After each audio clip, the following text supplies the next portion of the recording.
নিতিন ভাই, ওরে বাপরে, এটা কি? আরে তোকে ছোট বানালো কে? আরে নিতিন ভাই, আমি একজন বাবার পানি খেয়ে ফেলেছি, এই জন্য বাবা রেগে গিয়ে আমাকে বড় থেকে ছোট বানিয়ে দিয়েছে। ঠিক আছে, চল ওই বাবার কাছে যাই। আরে এই বাবা, আপনি আমার বন্ধুকে বড় বানিয়ে দেন। না, আমি বড় বানাবো না, তুই এখান থেকে চলে যা, না হলে তোকেও ছোট বানিয়ে দেবো। এই বাবা, তুই আমার বন্ধুকে বড় বানিয়ে দে। আমি তোমার বন্ধুকে বড় বানিয়ে দিতে পারি এক শর্তে, এই জগ দিয়ে তুমি আমার জন্য 7 সমুদ্রের পানি আনবে। ঠিক আছে, আমি যাচ্ছি।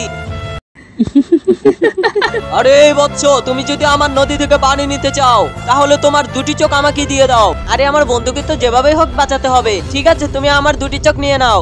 A few moments later. আরে এই বাবা, নাও তোমার পানি, এখন আমার বন্ধুকে বড় বানিয়ে দাও। এরপর কি হয়েছে সেটি দেখার আগে হে আল্লাহ, যে আমার ভিডিওতে লাইক এবং চ্যানেলটিকে সাবস্ক্রাইব করবে তার মনের আশা তুমি পূরণ করে দিও, আর যে লাইক সাবস্ক্রাইব এবং কমেন্ট করবে তার মা বাবাকে তুমি নেক হায়াত দান করিও। এই নে, তোর বন্ধুকে বড় বানিয়ে দিলাম। আরে এটা কি? তুমি তো আমার বন্ধুকে লাঠি দিয়ে বড় বানিয়েছো, তাহলে আমাকে দিয়ে পানি আনিয়েছো কেন? তারা আমি আগে পানিটা খেয়ে নেই, এরপরে তোদের বলছি। আরে বোকা ছেলে, তোরা হয়তো জানিস না, এই নদীর পানি যে খায় সে আমার হয়ে যায়। এখন এই নদীর পানি আমি খেয়েছি, এজন্য আমি নিজের হয়ে গিয়েছি। अबे साले